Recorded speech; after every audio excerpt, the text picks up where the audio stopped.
Bueno, pues buenos días a todos. En primer lugar, quiero agradecer, como no puede ser de otra forma, y además lo hago desde una profunda convicción, a la Escuela de Administración Pública de Castilla y León, que me haya invitado a participar nuevamente en unas jornadas organizadas, en este caso, para tratar de explicar, en la medida en que nuestras limitadas fuerzas nos lo permitan, algunos aspectos de la ley de contratos del sector público. Para mí es un placer, desde luego, o un doble placer, diría yo, estar aquí, en Valladolid, y con todos ustedes, un grupo muy numeroso que veo de profesionales, de empleados públicos, entiendo que son ustedes la mayor parte, o si no todos, y además un grupo no solamente numeroso, sino también un grupo muy cualificado, según tengo entendido. Y también quiero aprovechar la ocasión esta,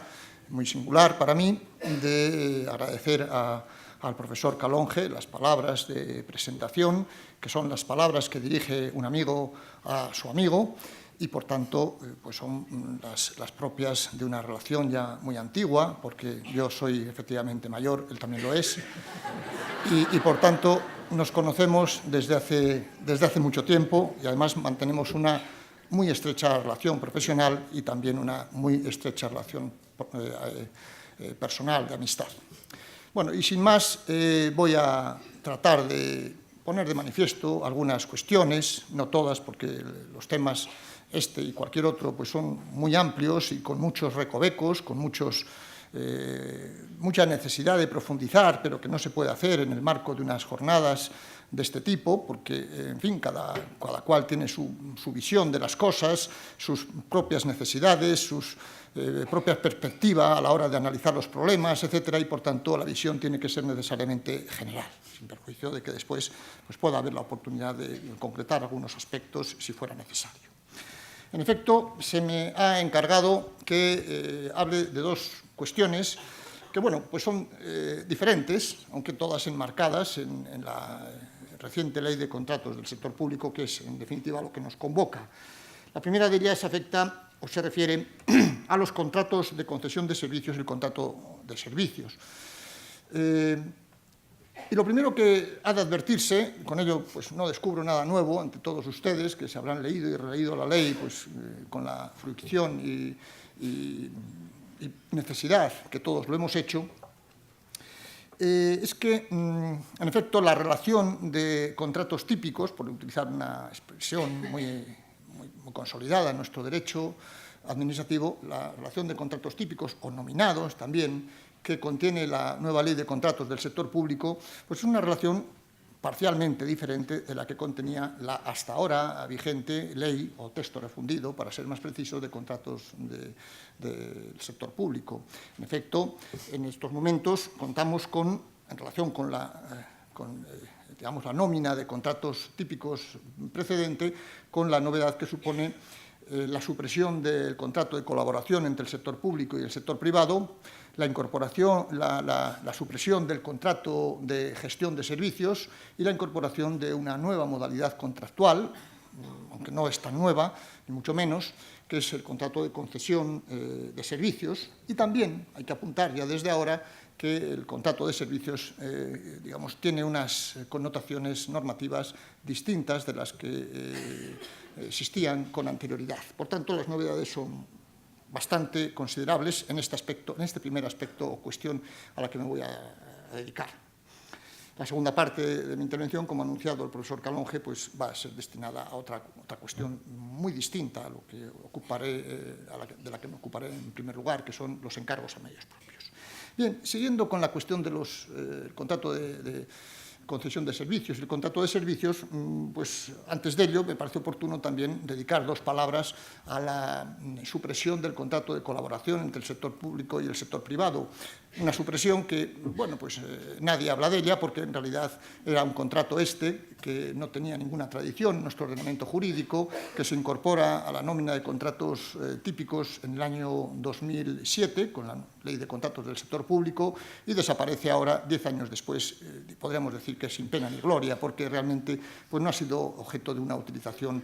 suficiente, aunque sí fue objeto de atención en su momento por parte de la doctrina, quizás por las expectativas que generó la incorporación de esta nueva modalidad contractual. Pero, de hecho, pues, han pasado los años y prácticamente no se ha utilizado. Por ello, el legislador lo despacha con una mera referencia al contrato de colaboración del sector público y el sector privado, diciendo que se trata de un contrato apenas utilizado, sin ninguna tradición y, por tanto, pues, no merece la pena tampoco ocuparse de él. Y, de hecho, tampoco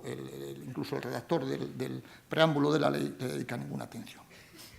Cuestión distinta es la que supone la supresión del contrato de gestión de servicios, toda vez que este es un contrato que todos ustedes, todos nosotros hemos estudiado, hemos analizado, incluso ustedes lo han aplicado en multitud de ocasiones, porque ha sido un contrato que ha sido utilizado con una profusión, digamos, muy importante en relación con otras modalidades contractuales, porque al fin y al cabo ha servido para la prestación indirecta de servicios públicos por parte de las administraciones a todos los ciudadanos. Por tanto, todos los ciudadanos lo hemos sido digamos, usuarios de servicios públicos prestados en régimen del contrato de gestión. Bien, me parece oportuno, dicho esto, que señalar lo que ha constituido como punto de partida para lo que constituye mi intervención la línea divisoria entre el contrato de gestión de servicios y el contrato de servicios en el texto refundido de la Ley de Contratos del año 2011, una línea divisoria que ahora pues, ha saltado por los aires de alguna forma, aunque de una forma bien controlada, como veremos después. Porque, en definitiva, en la ley que acaba de ser ya, digamos, dejada atrás por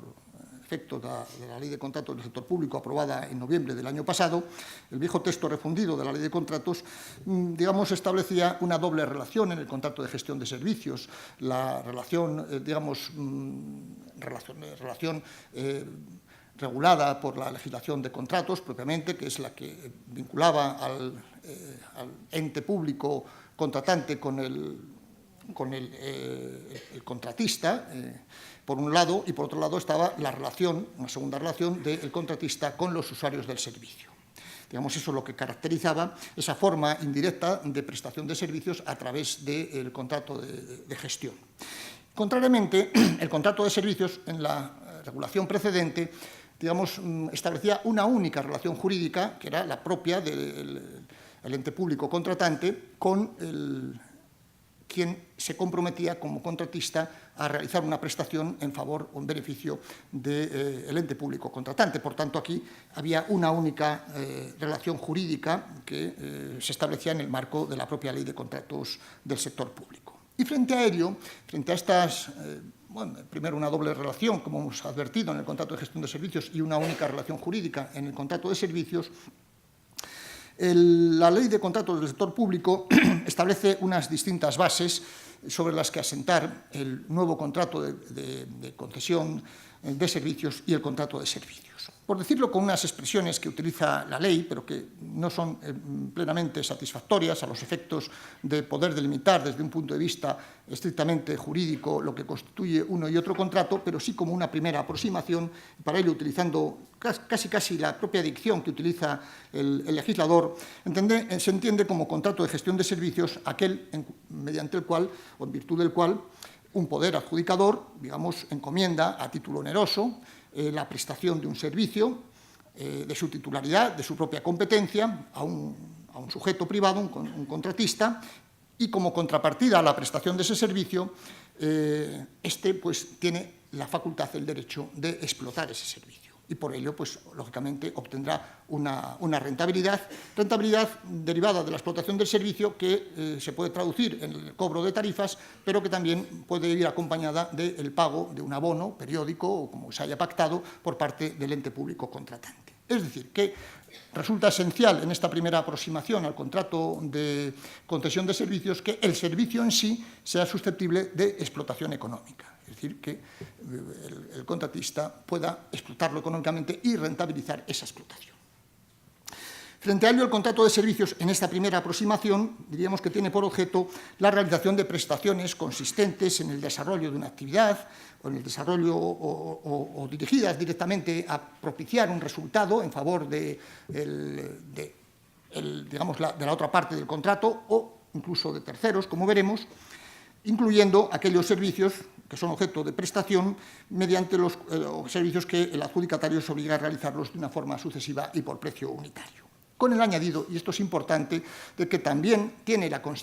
puede tener la consideración de contrato de servicios aquel en el que se acoge la posibilidad de que el objeto del contrato sea la realización de prestaciones directamente a terceros. Con lo cual, vemos cómo hay una similitud de posibilidades que alberga el contrato de concesión de servicios con el contrato de servicios propiamente dicho, porque los dos pueden coincidir en que las prestaciones no se realicen al propio ente público contratante, sino también a terceros en una y otra modalidad contractual.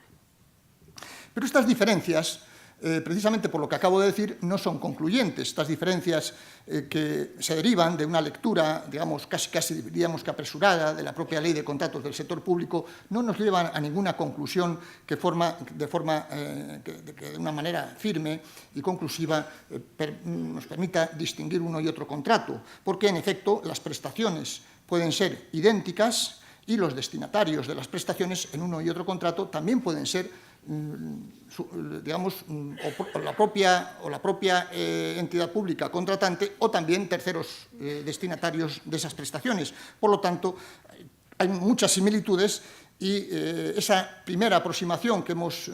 señalado y que procede directamente de la propia ley no nos diferencia uno y otro contrato. Hay que acudir a la diferenciación que surge de la propia voluntad del legislador de trasladar, como no puede ser de otra forma tampoco, a nuestro derecho, digamos, lo impuesto por la directiva comunitaria, en este caso la directiva comunitaria 2014-23. Me estoy refiriendo, como todos ustedes pueden intuir, a la asunción del riesgo operacional como criterio diferenciador de uno y otro contrato. De manera que la asunción del riesgo operacional es lo que determina que el contrato sea de concesión si quien lo asume es el contratista y, en caso contrario, si no lo asume el contratista y, por tanto, hay que entender que lo asume el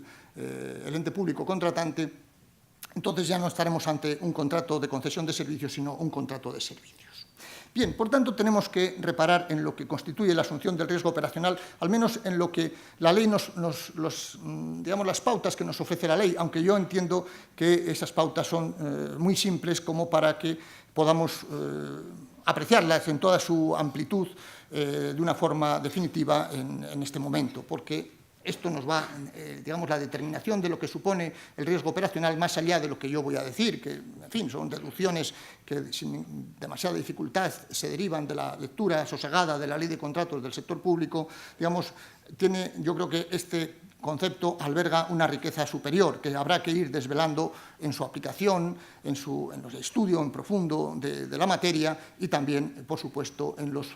criterios que vaya desvelando la propia jurisprudencia al resolver los conflictos que sin duda se van a suscitar en relación con el tema que nos ocupa. De manera que la asunción del riesgo operacional como inherente al contrato de concesión de servicios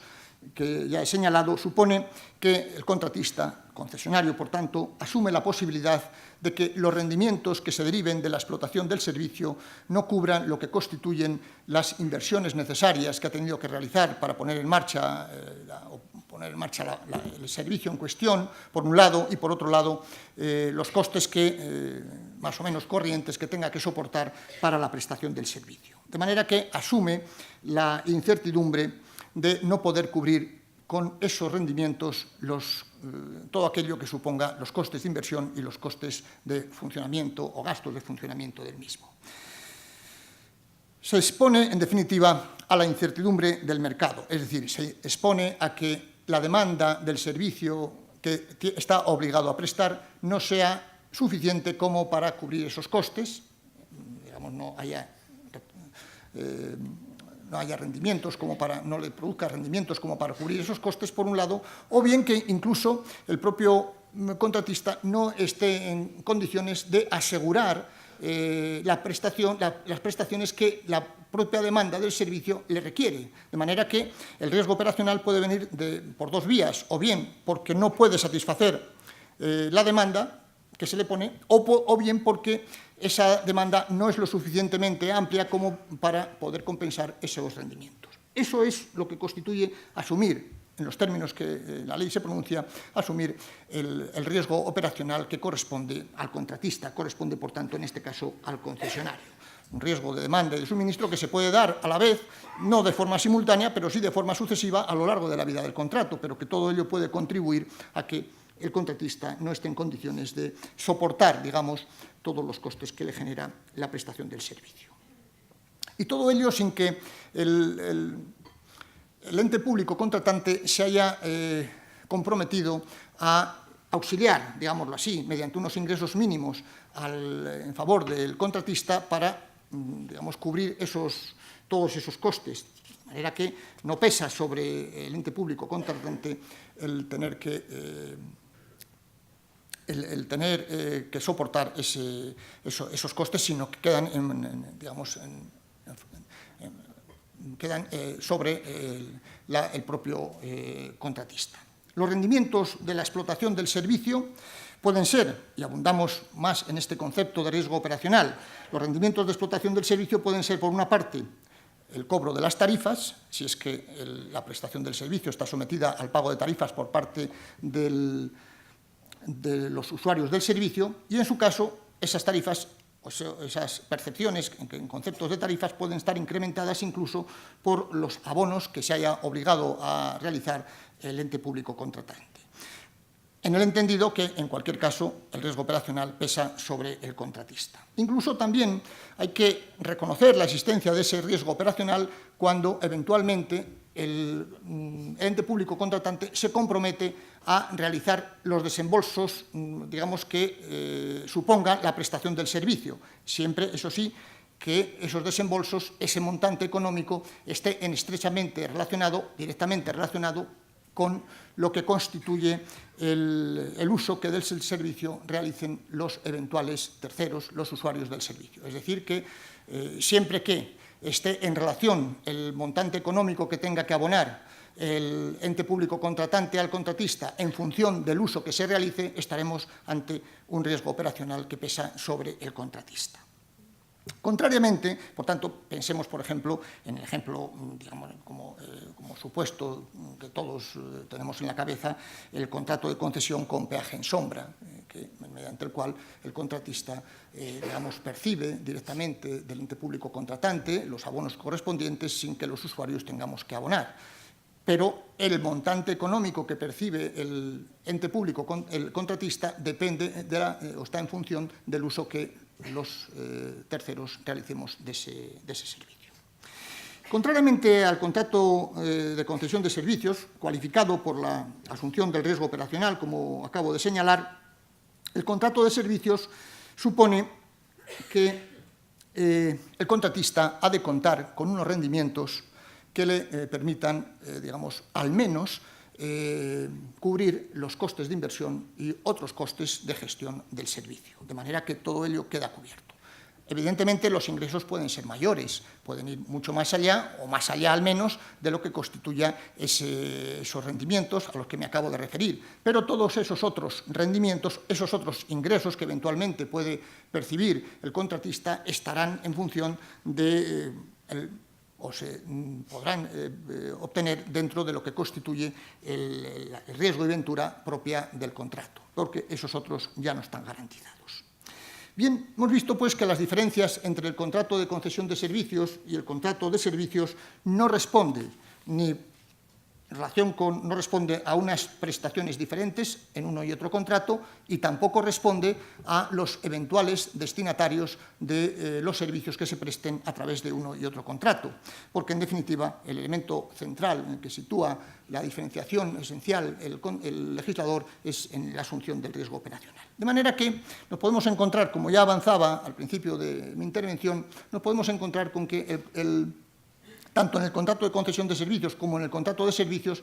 los servicios se tengan que prestar en favor de terceros usuarios del mismo. De manera que, en estos casos, las similitudes entre uno y otro contrato son más que evidentes, siempre teniendo en cuenta la diferenciación que supone o que viene marcada por la asunción del riesgo operacional. Pero hay otras similitudes que se derivan del hecho de que los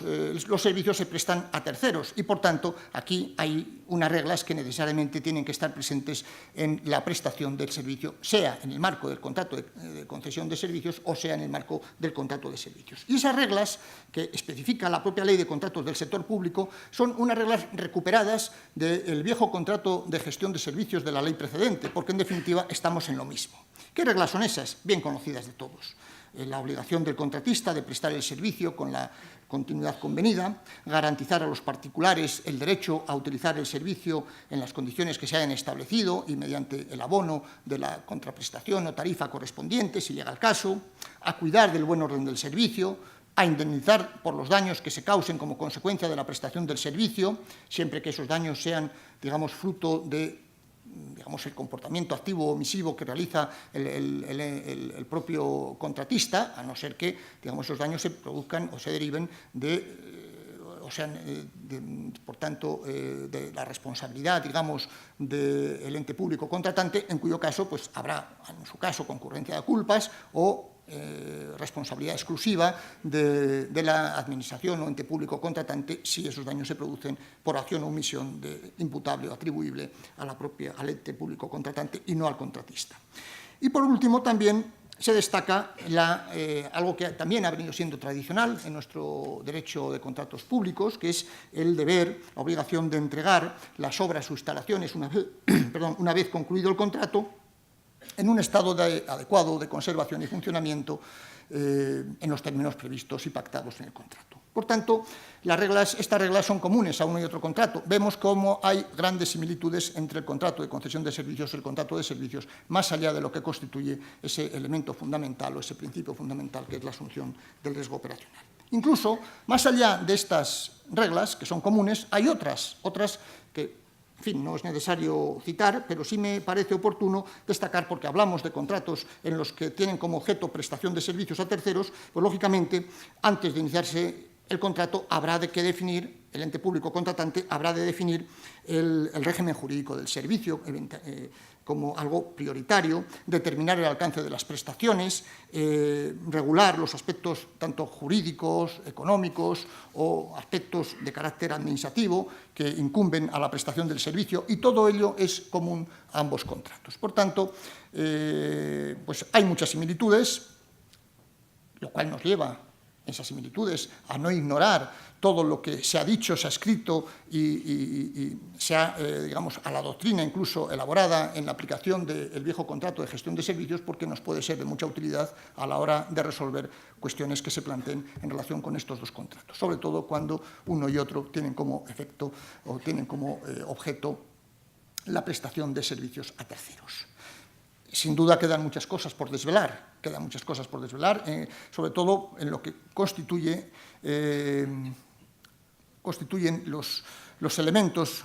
fundamentales de lo que es el riesgo operacional. Esto, pues, algo,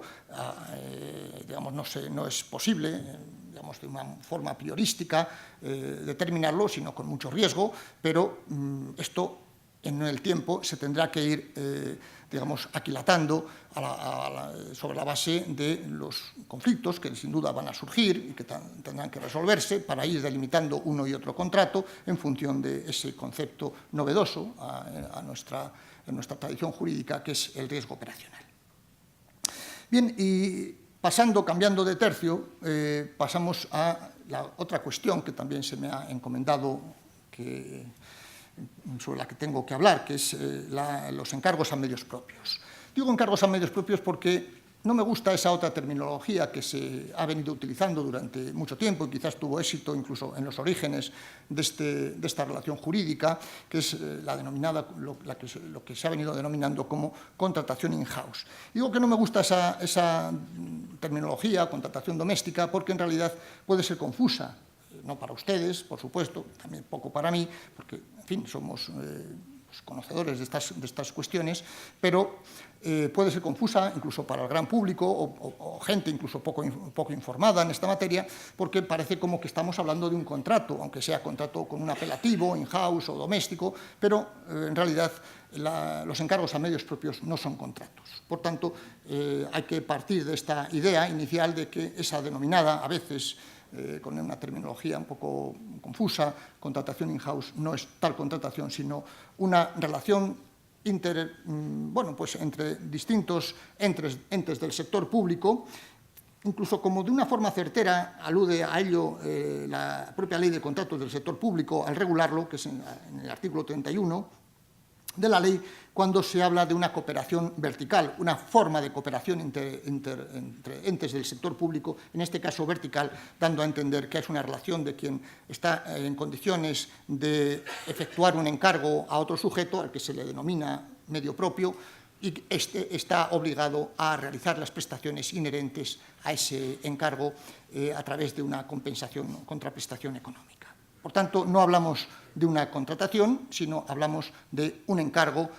por quien está en condiciones de hacerlo y por quien está obligado a cumplirlo. El fundamento de esta mal denominada contratación in-house o encargos a medios propios, como seguramente todos ustedes conocen, se encuentra en la jurisprudencia del Tribunal de Justicia de la Unión Europea, en la que a lo largo del tiempo se han ido dictando una serie de sentencias, algunas, la mayor parte de ellas, nos suenan a todos, incluso seguramente, si no en su totalidad, sí han sido objeto de lectura atenta por parte de la mayor parte de ustedes. Y esa jurisprudencia pasa a la directiva comunitaria, concretamente a la directiva 2014-24, y de ahí ha pasado a la ley de contratos del sector público, aunque ciertamente no es una novedad totalmente, en su totalidad, el régimen jurídico de los encargos a medios propios de la ley de contratos del sector público recientemente aprobada, sino que ya en la ley precedente había una regulación mucho más escueta, mucho más limitada de estos encargos en su artículo 24. Bien, todos recordamos, a todos nos suenan estas sentencias y sobre todo la primera de ellas, el gran hito que pone el Tribunal de Justicia de la Unión Europea en esta materia, que es la sentencia Tezcal del año 1999, a la que se van siguiendo otras, que aunque no por orden cronológico, pero que son la sentencia Carbotermo del año 2006 o la sentencia Stadhal del año 2005, la sentencia Sug del año 2014, la Parkin-Brissen del año 2005, la Coditel-Brabant del año 2008, la sentencia Conor del año 2012, etc. Aquí se sientan, en estas sentencias que sucesivamente va dictando el Tribunal de Justicia de la Unión Europea, se sientan los pilares de lo que ahora son los encargos a medios propios en el derecho europeo y en el derecho particularmente en el derecho español. ¿Cuáles son estos pilares? Dichos así de una forma casi telegráfica, diríamos que un ente público puede efectuar un encargo a otro ente, al que se le conoce como medio propio, siempre que sobre él esté en condiciones de ejercer un control análogo al que ejerce sobre sus propios servicios. De manera que ese ente considerado como medio propio tiene que realizar la mayor parte de su actividad para cumplir los encargos que le efectúe aquel ente del que depende. De manera que solamente una mínima actividad, que incluso la sentencia Carbotermo califica de marginal, solamente una mínima actividad de la que realice el ente medio propio puede ser ajena a aquella que es objeto de encargo. Para que pueda considerarse que un ente tiene la consideración de medio propio, no puede estar participado de capital privado. Tiene que estar, digamos, su patrimonio, su capital, tiene que ser capital público. Incluso se ha establecido, dando un paso más en esta regla, más recientemente, a través de una sentencia que he citado anteriormente, del año 2014, se ha establecido que ni siquiera sujetos privados, aunque tengan la consideración de entidades sin ánimo de lucro, pueden ser partícipes en estos entes para que puedan tener la consideración de medios propios. Bueno, un ente del sector público se dice que ejerce o puede ejercer un control análogo al que ejerce sobre sus propios servicios, sobre el otro ente considerado como medio propio, cuando esté en condiciones de ejercer una influencia determinante sobre los objetivos estratégicos y decisiones más importantes que pueda adoptar el medio propio. De manera que, en los términos de la sentencia Coditel-Brabant, ese control tiene que ser de carácter estructural, funcional y efectivo sobre el medio propio. Ya veremos que después esta es una regla que, así enunciada de una forma muy enfática por la jurisprudencia, incluso por la propia legislación, sin embargo, tiene sus quiebras en algún caso, como veremos. Bien, el control sobre el medio propio puede ser ejercido, además, no solamente por un solo ente público, sea o no poder adjudicador, como veremos, sino que también puede ser ejercido por varios entes públicos, de manera que es posible la concertación de varios entes públicos para disponer de un medio propio. Bien, todos estos fundamentos, dichos de una forma muy rápida y somera, digamos, son los que dan fundamento al artículo 12 de la Directiva Comunitaria 2014-24 y son los fundamentos de los artículos 32 y 33 de la Ley de Contratos del Sector Público, en los que se regulan estas relaciones de cooperación vertical, que en definitiva son los encargos a medios propios, más allá de algunas previsiones específicas que también contiene la ley en relación con con un medio propio, que es el conocido TRAXA y su filial TRAXATE. Bien, artículos 32 y 33, que son los que, en definitiva, establecen el régimen jurídico general de los encargos a medios propios, que operan respectivamente cada uno de ellos en dos casos. El artículo 32 se refiere a los encargos a medios propios efectuados por entes que tengan la consideración de poderes adjudicadores. El artículo 33, en cambio, se refiere o regula los encargos a medios propios efectuados por entes que no tengan la consideración de poderes adjudicadores, que también pueden efectuar encargos, por tanto. El fundamento teórico de fundamento desde el punto de vista, diríamos, también incluso utilizando una expresión un poco ya anacrónica, es el fundamento dogmático de los encargos a medios propios, se basa ni más ni menos que en la capacidad de que disponen las administraciones públicas y por extensión por los poderes adjudicadores e incluso otros entes de conformar su propia estructura organizativa, y dentro de esa capacidad de conformar su estructura organizativa pues también pueden crear estos entes personificados sometidos a un régimen jurídico público o privado, que esto es indiferente, aunque hemos visto que siempre deben estar participados exclusivamente por capital público, que tienen la consideración por ello de medios propios. Y en estos casos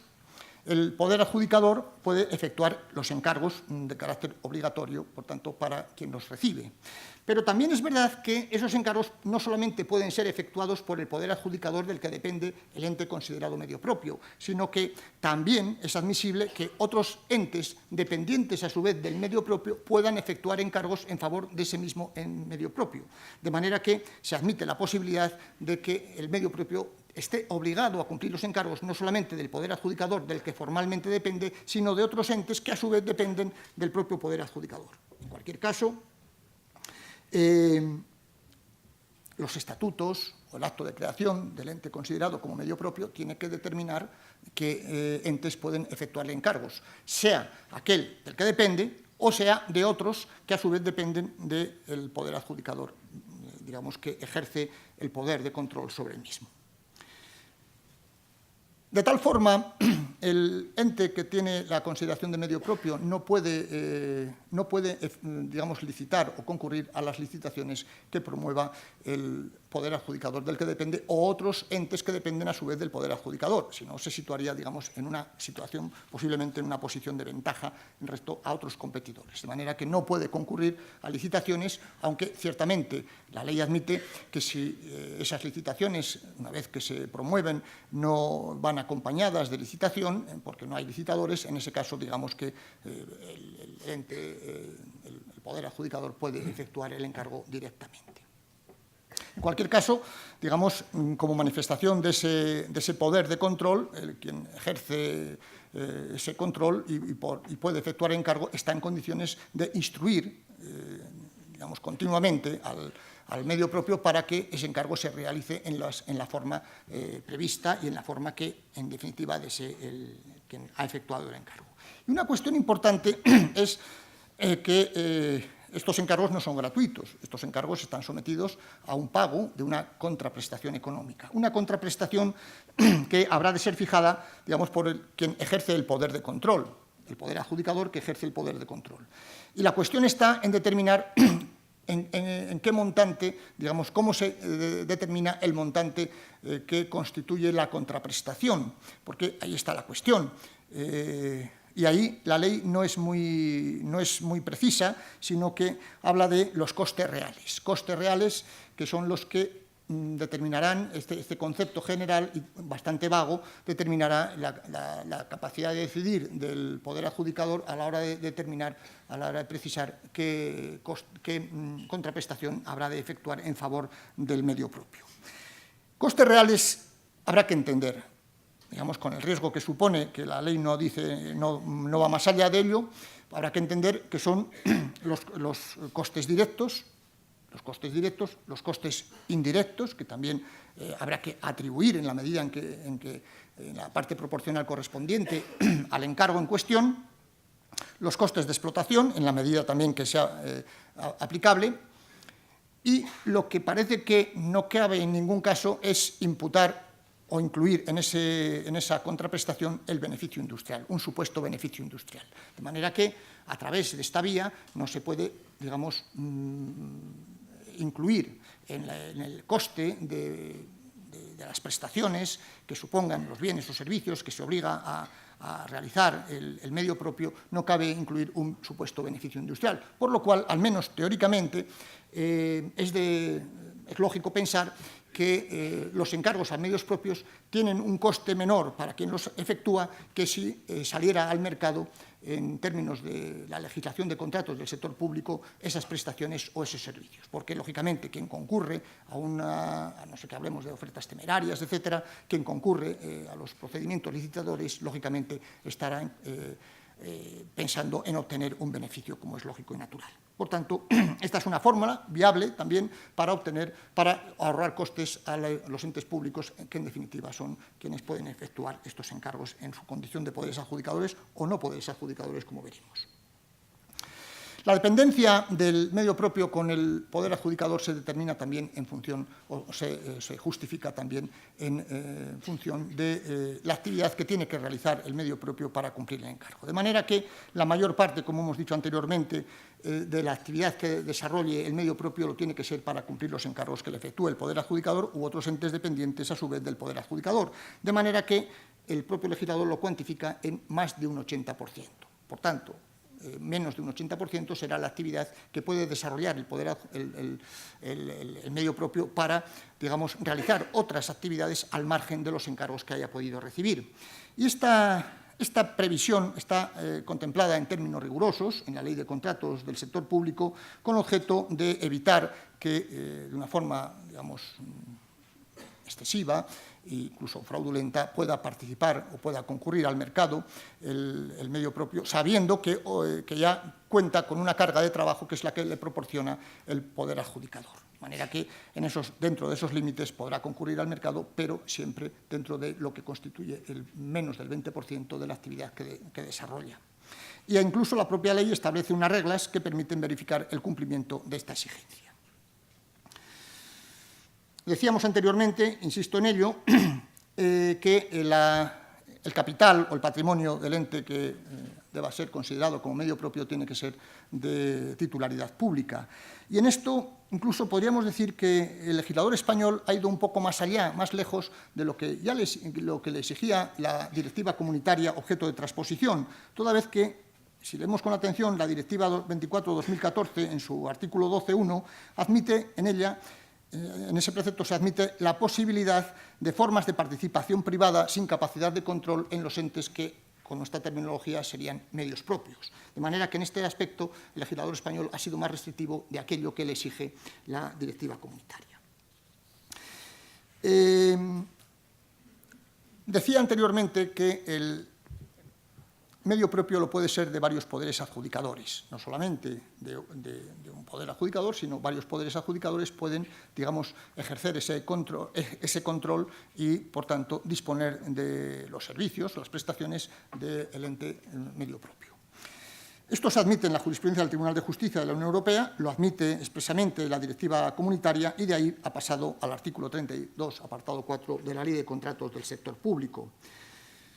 Es decir, que sin que exista una relación de dependencia entre un poder adjudicador y otros entes públicos, por tanto, en situación de paridad, podríamos decirlo, varios entes públicos se pueden concertar en cuanto a poderes adjudicadores para, digamos, crear o hacer uso de los servicios, de las prestaciones de un ente que tenga la consideración de medio propio. Y para ello se exige que estos entes concertados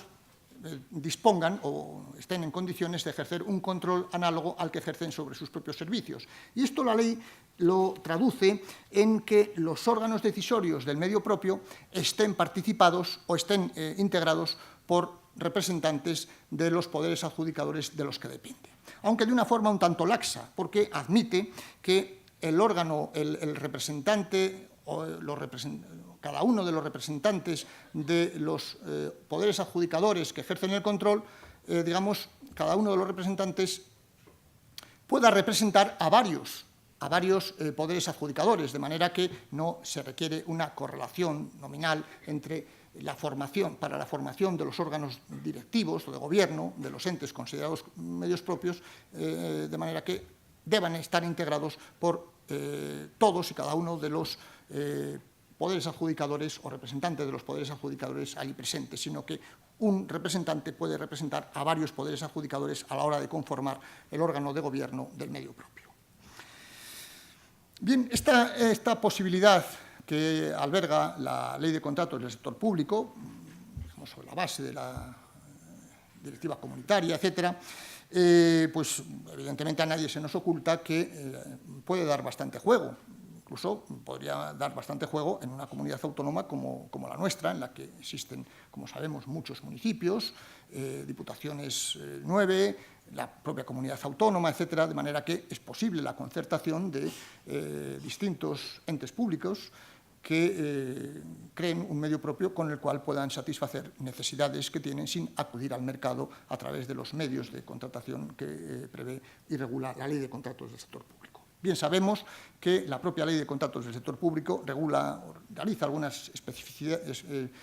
previsiones específicas en relación con un ente considerado medio propio desde mucho tiempo atrás, que es Traxa y su filial Traxatec, de manera que en relación con este medio propio pueden actuar, digamos, o depender de varios poderes adjudicadores, que son la Administración del Estado, pero también las administraciones autonómicas, las comunidades autónomas, ciudades autónomas de Ceuta y Melilla, cabildos y consejos insulares, diputaciones forales, diputaciones provinciales y también otras entidades del sector público dependientes de todos ellos que acabo de citar. De manera que, con el simple hecho de poder participar en el capital social de Traxa,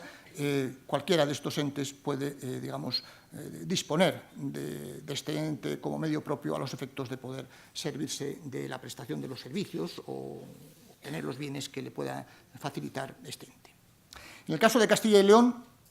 pues todos ustedes supongo que estén al corriente de que durante años pues, ha operado la Sociedad Pública de Infraestructuras y Medio Ambiente, conocida con el acrónimo SOMACIL, configurada como un medio propio dependiente de la Administración General de la Comunidad Autónoma de Castilla y León. Pero recientemente, seguramente movido por toda esta situación que acabo de señalar, aunque todavía no había sido aprobada la Ley de Contratos del Sector Público, pero ya se conocía, como es evidente, la jurisprudencia del Tribunal de Justicia de la Unión Europea y se conocía también la directiva comunitaria, incluso el proyecto de ley en su momento, pues, digamos, anticipándose a la propia ley, se reforma la ley reguladora de la Sociedad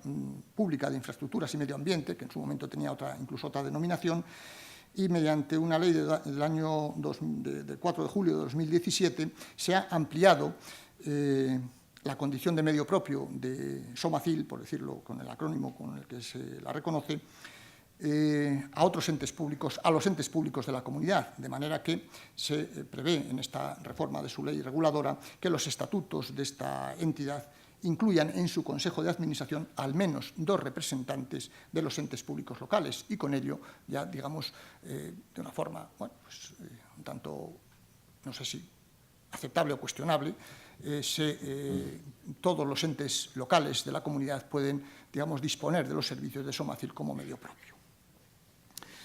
También se admite, esto es una cuestión que suscita una cierta curiosidad, se admite que el medio propio pueda efectuar encargos al poder adjudicador del que depende, de manera que se pueden invertir los papeles, es decir, no el poder adjudicador el que realiza encargos, sino el medio propio puede efectuar encargos al poder adjudicador, con lo cual esa regla de la dependencia, que parece que, en fin, es la que justifica esta relación entre entes del sector público, pues parece que queda desvirtuada, porque quien resulta ser el dependiente también puede efectuar encargos al ente del que depende.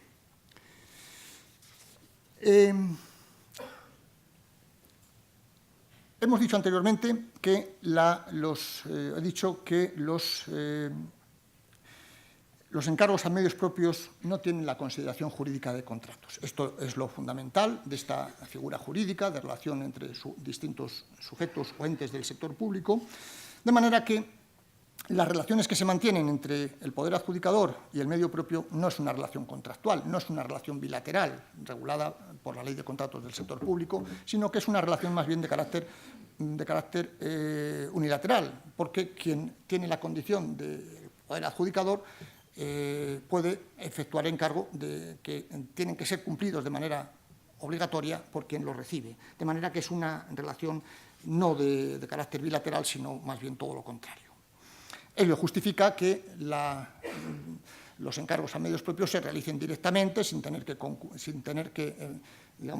realizar procedimientos de carácter selectivo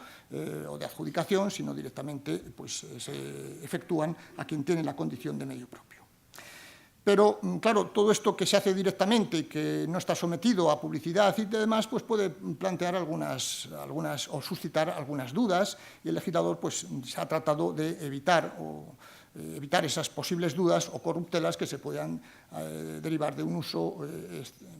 fraudulento de la figura de los medios propios. De manera que, con antecedentes en la legislación de transparencia y buen gobierno, que data del año 2013, en el que ya se ordenaba dar publicidad a los encargos que se efectuaran a medios propios, en ello incide, y de una forma incluso más intensa, la propia Ley de Contratos del sector público, ordenando que se den publicidad a los medios que tienen la condición de medios propios en la plataforma de contratación, que también se ponga de manifiesto y se dé publicidad por el mismo medio a qué entes pueden efectuar encargos a los medios propios que tienen tal condición,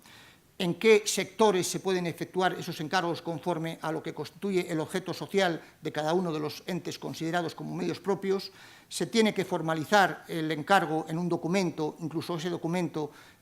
habrá de ser objeto de publicación o dar publicidad en el perfil de contratante cuando supere determinada cantidad, etc. Y, lógicamente, esa publicidad pues, puede contribuir, puede ayudar a que sean o puedan ser objeto de control los encargos que realmente se efectúen a través de incluso el propio recurso especial en materia de contratación, que, como saben, pues es una novedad que aporta la ley en relación con los controles sobre los encargos a medios propios. Evidentemente, si tiene razón de ser la figura de los encargos a medios propios, es porque ello pues, permite obtener unas prestaciones o unos servicios directamente sin tener que concurrir al mercado. Esto supone, en definitiva, que, como regla general, pues esos encargos los tiene que cumplir quien los ha recibido y, por tanto, los entes que, como tales, son medios propios, tienen que disponer de los medios materiales y personales para cumplir esos encargos. Pero, digamos, esta regla, que parece evidente, si no, no tendría sentido, esta figura no es absoluta, de manera que el ente considerado como medio propio puede también auxiliarse de terceros para poder cumplir los encargos, con unas limitaciones que, como regla general, se sitúan en el 50% de lo que constituya la cuantía del encargo, de manera que, por debajo de esa cifra, puede, digamos, contratar con terceros la obtención de las prestaciones que constituyan, a su vez, el objeto del contrato. Pero esta regla del 50% tiene un par de excepciones, que una de ellas ya aparecía en el proyecto de ley, otra de las excepciones fue incorporada posteriormente como en la tramitación parlamentaria, y cualquiera de ellas a mí no me parece que estén especialmente justificadas. Una de ellas es precisamente en aquellos encargos que tengan como objeto prestaciones que sean similares, las propias, aunque no se trate de un contrato de concesión de obra o de concesión de servicio, pero sean prestaciones propias de una y otro tipo de contratación, aunque no sean contratos propiamente porque es un encargo. Sin embargo, en estos casos se admite que el ente, como tal medio propio, pueda contratar con tercero sin ninguna limitación la ejecución de la obra. Bueno, tiene la justificación de que la obra pues, tiene unas connotaciones de carácter técnico, etcétera, que a lo mejor no están al alcance del medio propio. Pero menos justificación aún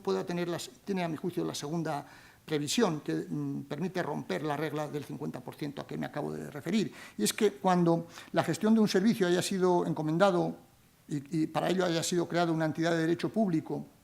o bien se atribuya o encargue esa gestión del servicio a una sociedad de derecho privado cuyo capital necesariamente tiene que ser de titularidad pública, en estos casos esa entidad que recibe el encargo puede contratar con terceros la prestación del servicio sin ninguna limitación. Aquí tampoco veo una justificación que permita, digamos, razonablemente entender que esto incluso puede ser admisible desde la perspectiva de los límites que el Tribunal de Justicia de la Unión Europea y la propia directiva comunitaria establece al funcionamiento de esta figura de relación entre distintos sujetos del sector público que son los encargos. En cualquier caso, esos contratos que celebre el ente considerado como medio propio con terceros, esos contratos se han de someter a la ley de contratos del sector público, en principio. El grado de sometimiento a ella pues, va a depender también, o el grado, en qué términos ese sometimiento se va a producir, va a depender, evidentemente, de la naturaleza jurídica o la condición que ostente el ente considerado como medio propio, es decir, que sea o no poder adjudicador, también va a depender, lógicamente, del tipo de contrato, de la cuantía del mismo, etc. Pero, en principio, estará presente la ley de contratos del sector público para, digamos, regular esas relaciones contractuales que mantenga el ente considerado medio propio con terceros. Bueno, pues yo creo que con esto no les quiero a ustedes cansar porque ya llevan una mañana bastante sólida en cuanto a explicaciones.